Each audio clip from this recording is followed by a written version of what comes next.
आज हम बात करेंगे भारत के संविधान की प्रस्तावना, उद्देशिका या फिर इसी का दूसरा नाम आ जाता है प्रस्तावना के बारे में बात। भारतीय संविधान की जो प्रस्तावना है, ये प्रस्तावना नेहरू जी के द्वारा उद्देश्य प्रस्ताव प्रस्तुत किया गया था। उद्देश्य प्रस्ताव नेहरू जी ने प्रस्तुत किया था 13 दिसंबर को। तो उस 13 दिसंबर 1946 को नेहरू जी ने उद्देश्य प्रस्ताव पेश किया था। उस उद्देश्य प्रस्ताव पर यह उद्देशिका या हमारी प्रस्तावना आधारित है। उद्देशिका या उद्देश्य प्रस्ताव जब लाया गया था तो उसका मूल पर्पज था, उसको लाने का रीजन ये था कि हमारा संविधान कैसा होगा, संविधान में निहित आदर्श कैसे होंगे। तो इसीलिए उद्देश्य प्रस्ताव लाया गया था। यानी ये एक प्रकार से बेसिक ढांचा था कि संविधान क्या क्या प्रोवाइड करेगा लोगों को, कॉन्स्टिट्यूशन जो है वो मूलतः क्या क्या देगा। तो कॉन्स्टिट्यूशन में जो हमारी प्रियम्बल है या प्रस्तावना है, इसको याद तो पूरी को करना ही करना है। तो इसकी लैंग्वेज ऐसे है कि हम भारत के लोग भारत को एक संपूर्ण प्रभुत्व संपन्न, अब एक एक टर्म को हम अलग अलग देख लेते हैं। संपूर्ण प्रभुत्व संपन्न यानी सॉवरेन स्टेट माना गया है। प्रस्तावना में भारत को किस प्रकार का राज्य माना गया है, तो भारत को एक संपूर्ण प्रभुत्व संपन्न राज्य माना गया। संपूर्ण प्रभुत्व संपन्न शब्द का अर्थ होता है जिस पर किसी बाह्य शक्ति का, बाहरी शक्ति का नियंत्रण नहीं हो, यानी जो अपने निर्णय स्वयं लेने में सक्षम हो, उसे संपूर्ण प्रभुत्व संपन्न कहा जाता है। ठीक है। तो भारत स्वतंत्र हुआ था, यानी 26 नवंबर 1949 को जब इस संविधान को स्वीकार किया गया था, तो ये संविधान सभा पूर्णतया संप्रभु संस्था थी। जब 26 नवंबर 1949 को संविधान पर साइन हुआ था, सिग्नेचर, तो ये इस बात को अथॉरिटी करती है। दूसरी बात इसमें कही है समाजवादी। अब समाजवाद के कई प्रकार होते हैं। समाजवाद जो है उसके अनेक प्रकार होते हैं, लेकिन भारत में जो समाजवाद है वो है मिश्रित समाजवाद। मिश्रित, देखो विश्व में दो प्रकार की व्यवस्थाएं मूलतः वर्तमान में चलती है।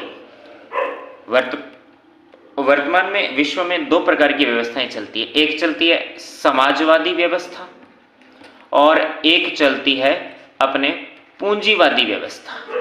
पूंजीवादी व्यवस्था का मतलब है कि उत्पादन के साधनों पर, उत्पादन के जो भी साधन हैं, उन उत्पादन के साधनों पर बाजार का नियंत्रण, यानी निजी नियंत्रण, हम जिसको आजकल कह देते हैं प्राइवेट, तो वो व्यवस्था होती है पूंजीवादी व्यवस्था। यानी जिसमें गवर्नमेंट का, सरकार का बहुत ही कम योगदान, न्यूनतम योगदान रहता है। मूल्य वगैरह, किस वस्तु का उत्पादन कितना होगा, कितना किसका कम होगा, किसका अधिक होगा, जो बाजार पर आधारित होता है वो पूंजीवादी व्यवस्था। और समाजवादी व्यवस्था वो होती है जिसमें उत्पादन के साधनों पर सार्वजनिक नियंत्रण रहता है। सार्वजनिक नियंत्रण मतलब पब्लिक का, यानी कि गवर्नमेंट का। सरकार किसकी? हमारी, पब्लिक की सरकार होती है ना। ये सिर्फ कहने की बात होती है, पब्लिक खाली वोट देने के लिए होती है। आधुनिक लोकतंत्र की परिभाषा तो जहां तक हम देख रहे हैं, प्रैक्टिकली भी देख रहे हैं, तो पब्लिक ज्यादातर वोट देने के काम आती है या रैली में नारे लगाने के काम आती है। पब्लिक की सुनता शायद ही कोई ऐसा नेता हो, भले वो बड़े से बड़ा नेता हो, छोटे से छोटा नेता हो, पब्लिक की तभी सुनता है जब चुनाव पास में होते हैं, अन्यथा पब्लिक की नहीं सुनी जाती। लेकिन फिर भी गवर्नमेंट है, डेमोक्रेसी है, फॉर पीपल बाय पीपल, है ना, तो लोगों के लिए, लोगों के द्वारा, तो वही डेमोक्रेसी है। हाँ, तो समाजवाद का मतलब डेमोक्रेसी नहीं है, वो गलत मतलब मत निकाल लेना।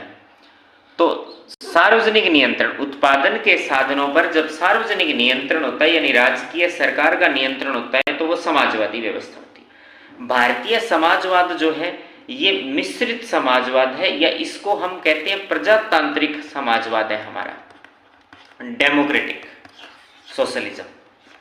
प्रजातांत्रिक किस प्रकार से है या मिश्रित किस प्रकार से? प्रजातांत्रिक इस प्रकार से क्योंकि हम डेमोक्रेटिक स्टेट है। सामान्यतः समाजवादी जो स्टेट होते हैं वो जहां समाजवाद की व्यवस्था लागू होती है वहां प्रजातंत्र नहीं होता है, और पूंजीवाद जहां होता है वहां प्रजातंत्र होता है।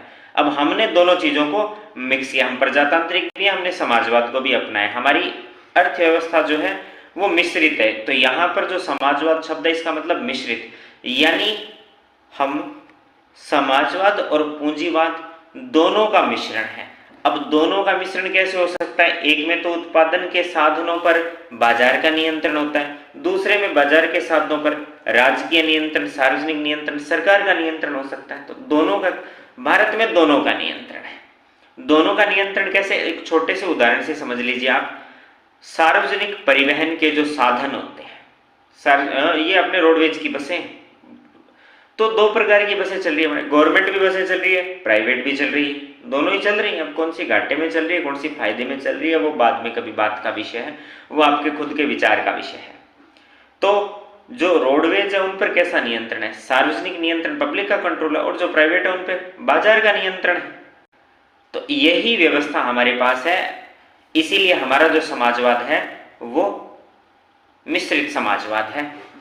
अगला जो इसमें टर्म यूज हुआ है वो टर्म इसमें आया है पंथ निरपेक्ष। सॉरी, पंथ निरपेक्ष। कई जगह हम इसके लिए धर्म निरपेक्ष शब्द भी प्रयोग कर देते हैं। यहां पर हमारे पास जो शब्द है वह पंथ निरपेक्ष यानी सेक्युलर, सेक्युलर स्टेट। देखो, सेक्युलर, पंथ निरपेक्ष, धर्म निरपेक्ष की अलग अलग परिभाषाएं होती है। एक तो इसकी है यूरोपियन परिभाषा, या जिसको वेस्टर्न डेफिनेशन कह देते हैं, पश्चिमी देशों की जो परिभाषा है वो ये कहती है कि धर्म और राजनीति दोनों अलग अलग हैं। ये उनका पंथ निरपेक्ष, उनकी धर्म निरपेक्षता है। हमारी धर्म निरपेक्षता ये नहीं है, क्योंकि हमारे जो दर्शन पर आधारित, जिनके दर्शन पर, जिनके मार्गदर्शन में हमने स्वतंत्रता प्राप्त की, महात्मा गांधी जी, उनका भी सपना था राम राज्य बनाना। तो धर्म के बगैर राज्य की कल्पना उन्होंने भी नहीं की थी। इसीलिए हमारा जो भारतीय पंथ निरपेक्षता है, इंडियन सेक्युलरिज्म जो है, वो कभी ये नहीं कहता कि धर्म अलग और राजनीति अलग। लेकिन भारतीय पंथ निरपेक्षता ये कहती है कि भारत का कोई भी आधिकारिक धर्म नहीं होगा, यानी इंडियन गवर्नमेंट का, भारत की सरकार का, पहली बात, कोई आधिकारिक धर्म नहीं होगा, और किसी एक विशेष धर्म विशेष के प्रोत्साहन के लिए सरकारें काम नहीं कर सकती है। तो भारतीय पंथ निरपेक्षता जो है वो पूरी तरह से धर्म और राजनीति के अलगाव पर आधारित नहीं है, जैसा कि पश्चिमी देशों में, बहुत सारे पश्चिमी देशों में जो धर्म निरपेक्षता की परिभाषा मिलती है वो हमारे यहाँ नहीं है। अगला है लोकतंत्रात्मक गणराज्य। यहाँ दो शब्द आए हैं, एक लोकतंत्रात्मक और एक शब्द है गणराज्य। लोकतंत्र का मतलब डेमोक्रेसी, जहां सरकार का चुनाव या शासन पद्धति जो है वो जनता द्वारा चुनी जाती है, तो वो तो होता है लोकतंत्र। गणराज्य कौन सा होता है? गणराज्य वो राज्य होता है जहां head of the state, head of the nation, यानी राष्ट्र के प्रमुख, हम कह देते हैं राष्ट्रपति, है ना, हमारे यहाँ राष्ट्र का प्रमुख प्रथम नागरिक राष्ट्रपति है।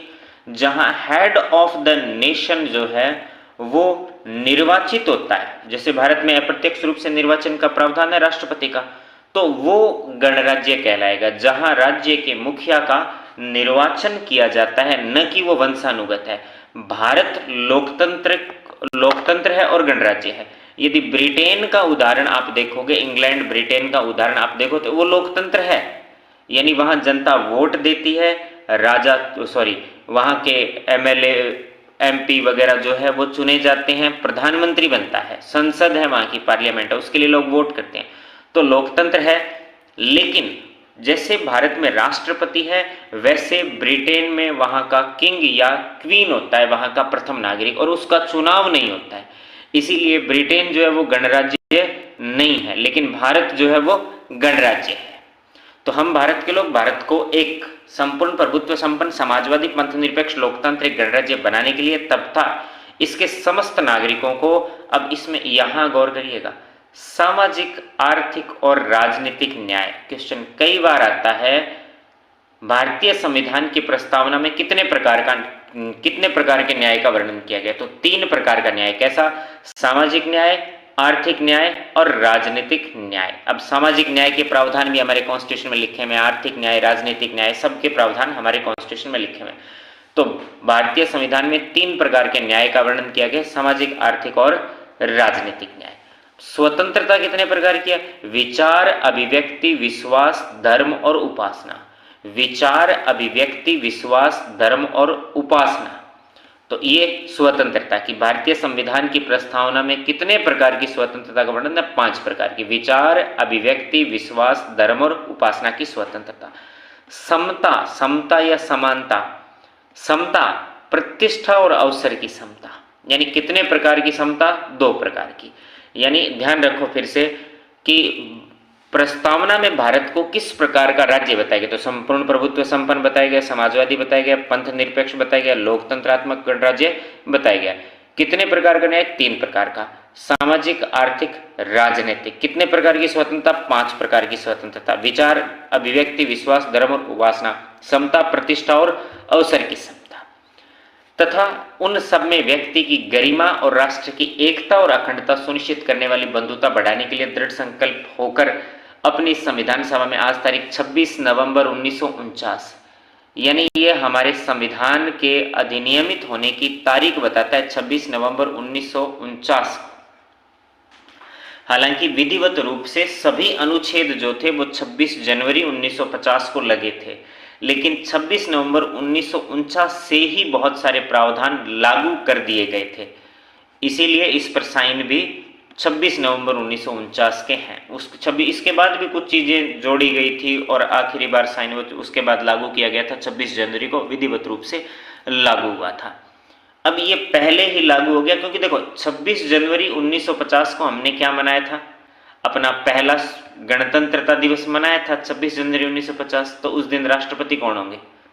राजेंद्र प्रसाद। अब वो राष्ट्रपति होंगे, ये प्रावधान कहाँ है? यहाँ चुनाव कहाँ हुए थे? चुनाव तो आगे हुए थे, तो अस्थायी सरकार, कार्यपालिका वगैरह वो सब प्रावधान इसमें लागू कर दिए गए थे। अब देश 1947 में आजाद हो गया, कौन भारत का नागरिक होगा, कौन पाकिस्तान का नागरिक होगा, तो वो ऐसे बहुत सारे प्रावधान थे जो लागू कर दिए गए। लेकिन आधिकारिक रूप से भारत के संविधान के लागू होने की तिथि जो है वो 26 जनवरी 1950 है, लेकिन बहुत सारे प्रावधान इसके 26 नवंबर 1949 को लागू कर दिए गए थे।